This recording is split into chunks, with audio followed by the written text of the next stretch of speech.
हमारे हिंदू ग्रंथ में, हमारे हिंदू धर्म में दो ग्रंथ हमारे मशहूर हैं, एक रामायण और एक महाभारत। जहां तक रामायण का सवाल है, रामायण वंदनीय भी है और पूजनीय भी है, पढ़ने लिखने के काम पे भी है, आत्मसात भी कर सकते हो।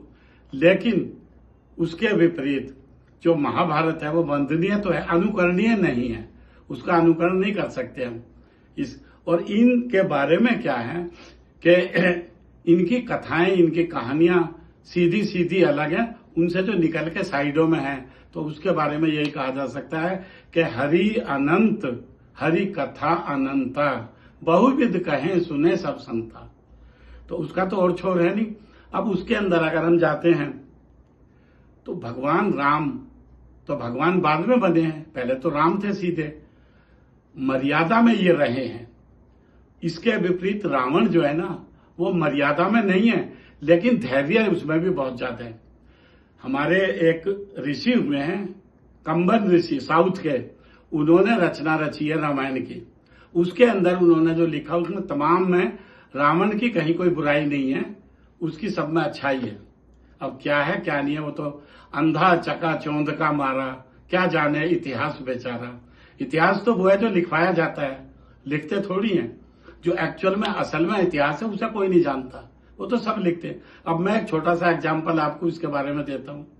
मीना कुमारी ने जब कमाल अमरोही से निकाह कर लिया था तो उसके बाद में वो अमरोहा आई थी। उसका एक 7 साल का 8 साल का बच्चा था, सोतेला बच्चा।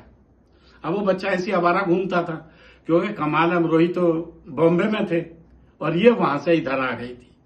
तो इसने अपने परिचारिका से, अपने सेवक से बोला कि भाई यहां पे कोई मुझे बताओ कि जो इसे उर्दू पढ़ा सके, कुरान शरीफ पढ़ा सके, ऐसा कोई ढूंढो। तो उन्होंने बताया कि हरि प्रसाद जो शास्त्री जी हैं वो सबसे बड़े ज्ञाता हैं, उन्हें कुरान शरीफ भी आता है और उर्दू के तो है ही है। वो कह लगे आप उनसे पता कर दो एक दफे। वो गए, उन्होंने कहा कि जी भाई बेगम साहिबा आपसे मिलना चाहती हैं। वो बोले कि भाई अपने स्कूल टाइम से बाद में जब मैं घर जाऊंगा तो उनकी तरफ चला जाऊंगा, वहां मिल लूंगा उनसे, मैं, कोई दिक्कत नहीं है। वो वहां पहुंचे, पर्दा था ही था क्योंकि प्रथा है इनमें मुसलमानों में उस चीज की। और वहां उधर वो बैठी, उन्हें पहले जलपान कराया और वो बोलती कह लगे शास्त्री जी हमारा बच्चा है और ये इस तरीके से तो ऐसे ही घूमता रहेगा, सब कुछ हो जाएगा, आप इसे कुरान शरीफ जो है ना वो पढ़ा दो। कह लगे भी पढ़ा देंगे, कोई बात नहीं। कह लगे जब मैं स्कूल टाइम से आया करूंगा तो मैं इन्हें यहां पर टाइम दे दूंगा थोड़ा और बैठ के हम इन्हें पढ़ा देंगे, कोई दिक्कत नहीं। मीना कुमारी ने बड़ा डरते डरते पूछा उनसे कि शास्त्री जी आप इसका वजीफा कितना लोगे, मतलब ट्यूशन फीस कितनी लोगे। हमारे इतिहास में नहीं बताई गई ये चीजें, ये संस्मरण में आई हुई है मीना कुमारी के, मैंने खुद पढ़ा है। शास्त्री जी ने हंसते हुए कहा कि मीना कुमारी जी ऐसा है, कुरान शरीफ तो खुदा की जुबान है, उसके पढ़ाने का क्या पैसा लेना, जब कभी उर्दू इसे पढ़ाएंगे तो पैसा ले लेंगे। बताओ, ऐसे ऐसे हमारे महान वो हुए हैं, उनका कहीं कोई जिक्र नहीं है। वो क्यों हो, कैसे हो, क्योंकि हमारा तो सब ये चक्कर इसी उसमें चलता है। रामायण के अंदर जो रामचंद्र जी थे, भगवान का रूप उन्हें जब तक नहीं मिला था, मर्यादा में रहने वाले थे, सीता की खोज में वो चलते चले जा रहे थे। तो उन्होंने आगे देखा जटायु वहां पे पड़ा हुआ था, उसके पंख कटे हुए थे। उन्होंने पूछा कि भाई ये तुम्हारी दशा कैसे हुई है। तो उसने बताया कि लगे यहां से माता सीता को जो जनक दुलारी है उसे रावण अपहरण करके इधर ले गया है, कहां ले गया ये मुझे नहीं पता। तो वो उसे बचाने के लिए ही मुझे ये सारा काम हुआ है, क्योंकि राजा दशरथ हमारे मित्र हैं और हम देवासुर संग्राम में उनके साथ मैंने लड़ाई लड़ी है। तो रामचंद्र जी बोले कि ऐसा है, अपने बाप का तो मैं संस्कार कर नहीं सका, लेकिन आप मुझे पुत्रवत मानते हुए मुझे आप इस चीज की इजाजत दो कि मैं आपका संस्कार करूं। तो कहने लगे ठीक है आप कर देना मेरा संस्कार, और मुझे यह बताओ कि जब मैं मरने के बाद में वहां जाऊंगा और अपने आपके फादर साहब से मिलूंगा तो मैं उन्हें बताऊं ये सारी चीज। कह लगे नहीं, कोई जरूरत नहीं तुम्हें बताने की। उन्हें और दुख होगा इस चीज का सुन के।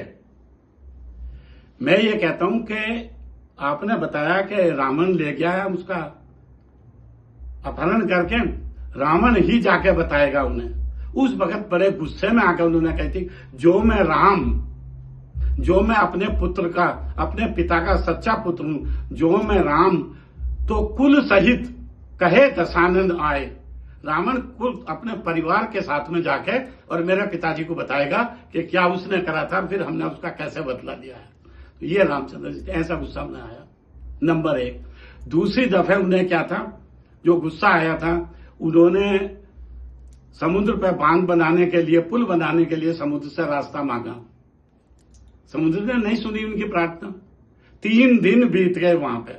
ये हमारे बाबा तुलसी ने भी लिखा है अपनी उसमें कि विनय न मानत जलद जड़ गए 3 दिन बीत, बोले राम सकोप तब भयविन होए न प्रीत, लक्ष्मण बाण सरासर आनु सोखो बारदे करस कृषा। कि लक्ष्मण लाओ मेरा बाण। अब धनुष बाण वो लेके आ गए और लेके जैसे उन्होंने उसकी प्रत्यंचा चढ़ाई और चढ़ाने के बाद में समुद्र को सोखने के लिए बाण चलाया, तो समुद्र अपने आप खुद आ गया, हाथ जोड़ के प्रार्थना कर दी और रास्ता देने लगे। अब उधर सुनो कि जो एक दफे धनुष बाण जो धनुष पर चढ़ गया था, अब वो खाली तो जा नहीं सकता, उसे कहां छोड़ना था। तो उन्होंने ऐसा बताते ही लिखा हुआ भी है, कंबन ऋषि की रामायण में लिखा है ये, और वाल्मीकि ने भी, तुलसीदास ने उसका वर्णन नहीं करा। वो इधर जाकर के राजस्थान साइड में जितना भी मरुस्थल रेत वगैरह है ना, सूखा हुआ, ये पहले सारा समुद्र का हिस्सा था, तो वो इन्होंने इधर भेजा। तो यहां पर इन्होंने सोख दिया और वो सारी चीज हुई, उनका वहां पर गुस्सा शांत हुआ। तीसरी बात जो रामचंद्र जी की थी, जब बना लिया उन्होंने और उसके बाद में पूजा करनी होती है युद्ध से पहले, तो युद्ध से पहले ही जो पूजा करनी थी उसके लिए ब्राह्मण चाहिए। अब ब्राह्मण कौन? तो जामवंत से उन्होंने कहा कि लेकिन भाई यहां पे कोई कुशल ब्राह्मण ऐसा कर्मकांडी कौन है, वो बताओ। कह लगे जी यहाँ तो रावण ही है, उससे ही सब पूजा करवाते हैं और वो ही करता है। तो कह लगे क्या हमारी भी पूजा करेगा? कह लगे जी बात करके देख लेते हैं। अब देखो रावण का बड़प्पन देखो, जामवंत उसके पास गए हैं, उससे उन्होंने रिक्वेस्ट करी कि भाई हमारे वनवासी वो हैं और उन्हें जो है ना ये पूजा करवानी है, और आप उसमें करोगे क्या? युद्ध के विजय प्राप्ति के लिए। रावण हंसते हुए बोला कि वो विजय प्राप्ति क्या मेरे ऊपर ये लंका के? कह लगे ये ऐसा आप समझ लो जी आपके ऊपर ही है। कह लगे कोई बात नहीं मैं कराऊंगा। कह लगे कि आपका जो है ना पुरोहित का धर्म बनता है कि अगर उसके पास में, उसके यजमान के पास में ये साधन संपन्न ना हो, साधन ना हो, तो उसका इंतजाम उसने ही करना है। एक तो उनकी पत्नी का, कह लगे जी उनकी पत्नी का तो आपको पता ही है, अपहरण हो गया है, अब उसका क्या इलाज हो? कह लगे उनका ये है कि या तो अकेले वो हो नहीं सकते पूजा में, या तो उनकी पत्नी का देहांत हो गया हो, या वो उन्हें छोड़ कर चली गई हो। अब उनमें से ऐसा कुछ है नहीं, तो पत्नी तो चाहिएगी।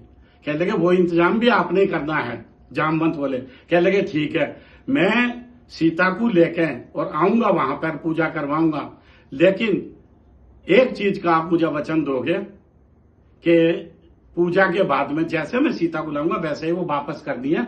उन्होंने उसे लेना तो मेरे से युद्ध करें और मुझे युद्ध में हरा के ले ले। तो कितनी बड़ी बात कही उसने। कह लगे मैं लाऊंगा सीता को। वो गए हैं और वहां पर जाकर उन्होंने माता सीता से बोला कि भाई इस तरीके से है, तुम्हारे राम जो है ना पूजा करवाना चाह रहे हैं और उस पूजा के अंदर उन्हें वो चाहिए। और कहने लगे ठीक है चलो। अब वो लेके आ गए, बैठे सब, अपना विमान पास में खड़ा है और वहां जाके उन्होंने सारा बोला कि भाई जाओ ले आओ सीता को, अंदर बैठी हुई है। तो रामचंद्र जी खुद नहीं गए, उन्होंने लक्ष्मण को बोला कि भाई तुम बोलो अपनी माता जी को, भाभी को अपनी, और वो आए। तो वो आ गई। रामचंद्र जी की तरफ को सीता ने मुंह गर्दन उठा के भी नहीं देखी और आके उनके पास बैठ गई। पूजा संपन्न हुई और उसके बाद में जाने की तैयारी थी। तो उन्होंने पूछा, कहने लगे कि भाई अब तुम जा सकती हैं, कोई दिक्कत तो नहीं, और तुम अब तो जो वचन दिया था उस पर पूरे होंगे। उस वक्त में कही थी रामचंद्र जी ने कि रघुकुल रीत सदा चली आई, प्राण जाए पर वचन न जाए। जो मैंने वचन दिया है उसका मैं वो पालन करूंगा, और पालन करने के बाद में आगे मैं कैसे युद्ध करके आपसे लाऊंगा वो अलग बात है। सीता वहां से वापस चली गई। अब इन दोनों घटनाओं से आप समझो कि रावण का धैर्य, रावण का चरित्र और रामचंद्र जी की मर्यादा तुलनात्मक तो नहीं है, क्योंकि वो भगवान है और वो कुछ भी कह लो राक्षस उसमें, लेकिन फिर भी अगर सोचने वाली बात यह है कि वो भी चारों वेदों के ज्ञाता थे, सब चीजों का उन्हें पता था, उसके बावजूद भी उनकी जो कमजोरी थी उसी की वजह से उन्हें सारा ये देखना पड़ा। तो ये हमारी उसके अंदर हैं जो चीजें उनमें आई हैं। अब आप सांसारिक उस पर आ जाओ। सांसारिक उसमें दोस्ती का सबसे बड़ा महत्व है। दोस्त वही जो दोस्त को जाने, गलत भी हो तो गलत ना माने। यारो दोस्ती की दुश्मन है गलत फहमी, जिसने मिटाई दोस्ती, दोस्ती का नाम दो। दौलत कमाई कुछ ना कमाया, शोहरत कमाई कुछ ना कमाया, दुनिया में सब कुछ है उसने कमाया, जिसने कमाई दोस्ती। जिंदगी का नाम दोस्ती, जिंदगी का नाम दोस्ती। तो जो इसकी कदर करता हो दोस्ती की, वो है सब कुछ। और उसके बाद में कई ऐसे भी मिलते हैं एहसान फरामोश के नहीं भी करते, लेकिन फिर भी उनकी कुछ अच्छाइयां याद आ जाती है, तो उसी को लेकर वो उसके बड़प्पन पर चलते हैं और उसी का ही वो पालन करते हैं। इस तरीके से अपना सब ये समाज चलता है।